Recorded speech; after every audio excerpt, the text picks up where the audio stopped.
All right, what up, world? This is Lega-C, man, one half of the Valley Bangers, and you are watching the beat shine. Being from a legendary block, I'm pretty sure, if most of y'all don't know, we are from 1600 Cedric Avenue, which happened to be, one of the many residences of the legendary KRS-One, and he spoke on that a couple of times, being able to hear Herc at the jams in the park, and just the whole ambiance, man. Our family was very musical. They were very into music in itself, but my uncles particularly were real into hip-hop, into the original generation. And then my uncle being Devastating Tito, is just another, like I said, another platform. That's what really inspired me, because I'm more of the lyrical rapper. So definitely my uncle. I would have to say my uncle Tito from the old school, and Pac and Big Pun. Those three, like, predominantly really for me. I remember hearing when Pac passed away, that was huge for me, because I always had large aspirations of meeting him. So for me that was such a letdown. It was like, wow, and that's also when I realized that as an artist, that there's so much more than just music when it comes to hip-hop. There's a responsibility of the way you have to carry yourself, and that's when it became real to me.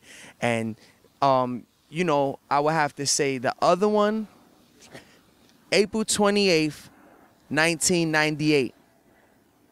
I know most of y'all probably don't even know what that date is, but me, I walked in as a little scrappy-faced young man into the music factory that doesn't even exist on Fordham Road anymore. Yeah, shout out to all my real BX niggas. You know what I'm talking about. Walked in a music factory, which was predominantly one of the biggest music stores at the time. That's where all the artists, the hot popping artists, had the record signings. And I purchased a particular album that changed my life, man. You know what I'm saying? I purchased Capital Punishment. That was a humongous day for me. That was the first day it dropped, and I had a couple of dollars in my pocket, and I went and I copped that. I was hearing a lot of fuss on the street because, this dude, they were saying, man, you heard about the Puerto Rican kid from the Bronx, man? That Puerto Rican dude from the Bronx is nice. And at the time, I didn't even know that they were talking about the same dude I had seen so many times, at Forest. As a kid, man, my uncles used to be out there, so he would just get it in all the time, but he had long hair at the time, He had, long hair. And man, when I put two and two together and then just heard the classic that was just on that, LP, it just changed everything for me. It made me want to take rap serious. It made me want to pick up a pen. Man, we were battling everywhere, you know what I'm saying? We were going to the local high schools, I went to so many high schools, but at the particular time, we were hanging out at Clinton High School, and I'm sure my brother on his documentary probably mentioned, our mentor, or our brother in rhyme, Tone Capone. You know what I'm saying? He's like one of our first day one dudes who believed in us, man. And we used to be outside parked in front of the ice cream truck right there, just getting it in. You know what I mean? He used to hold us down, and we used to just battle anybody who would have it, man. You know what I mean? And then from there, I would just go school hopping. Because that's what hip-hop was, man. It was in the streets. It was where anybody was gathered, and most people were gathered in school. You gathered at, parties, neighborhood jams, stuff like that. That's where the mics and that's where things really got real. So that's where I was always trying to be. I guess we're a little bit more blessed of a family, you know what I'm saying? Because like I said, my uncle's Devastating Tito, first of all, which doesn't even need to be said. So he was excited.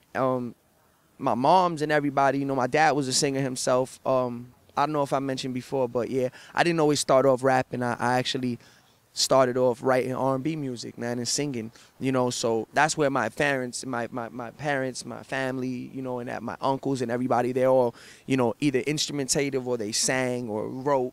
So when I told them that I had the bug to just be creative, they were pretty much like, duh, it's in your blood. But when I showed them that I wanted to rap, they kind of laughed a little bit because they thought I was following my brother. They thought I was just like, oh, you just want to be a copycat. You just want to do everything your older brother does. But when they saw that it was serious and they saw that I really, started having a passion for it, they were real excited, man, and real supportive. Just being able to get the actual product out there, I feel Team Fearless Radio, and being blessed to be a part of this, as an assistant director of the show, as one half of the Valley Bangers as artists, on Team Fearless, and also to be just devastating Tito's nephews and take the whole ride with them through this whole entire journey. It's dope to have a radio station and just have our own platform to be able to express the music that we feel, you know, is radio worthy or should be out there on that platform. You know, I think that's real. I think it's critical, actually. The biggest thing has always been, there's been two main things that I've always tried to keep a focal point in my career. You know, the fact that I'm Puerto Rican and the fact that I'm from the Bronx. You know, because I believe, you know, at least as the record has stated, there hasn't been another big Puerto Rican supernova to take over the game, especially from the Bronx, you know. Pun was supposed to be that shining star that was supposed to graduate the borough and take it from the hands of Herc and the Kazes and the Busy Bees and the greats that, you know, the street knew but the world didn't get to know, you know.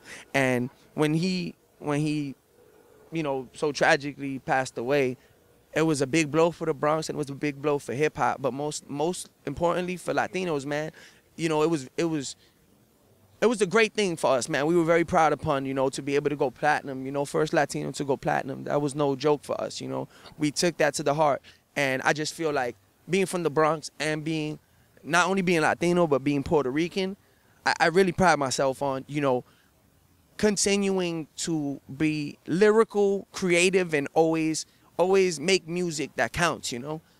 Don't just make songs for the sake of making them, but more write them and take your time, you know, and trust that they'll be great. Because if you do that, it might not pay off in the forefront, but in the long run, you'll be here forever, man. You know, my uncle and, you know, and all the other great legends are living testament to that.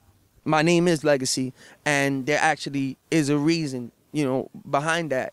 I just always used to say that, you know, I always wanted to live, entertain, gather, and chill. You know what I'm saying? Legac. But upon time in the game comes wisdom, you know? And I've been blessed to be around a lot of people who are a lot wiser than myself, you know, and have been around since the beginning of this. And to be honest, I just want to make them proud, man. I want to make them proud. And I just forever, every time that, you know, one of those legends see me perform, and like he said before, you know, Fel mentioned on our radio show, Reggie Reg from the Cash Crew, you know, all-time legend. And people of that stature come to see us. And I feel that that's great, you know, and every time that they nod their head and, you know, jam to our music and in the back of their head say, man, that's what I'm talking about, you know. That's what I created in the park. That's what I sacrificed my blood, sweat, and tears for, you know. That's what I sacrificed my mom yelling at me and you know, not doing good in school because I was over here, you know.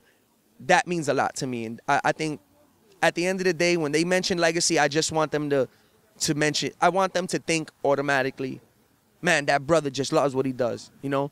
He loves what he does. Point blank period, you know, and what I love to do is make music, you know, and I hope if God gives me the years and the wisdom and the know-how, man, I hope to be doing this for the rest of my life. You know what I'm saying?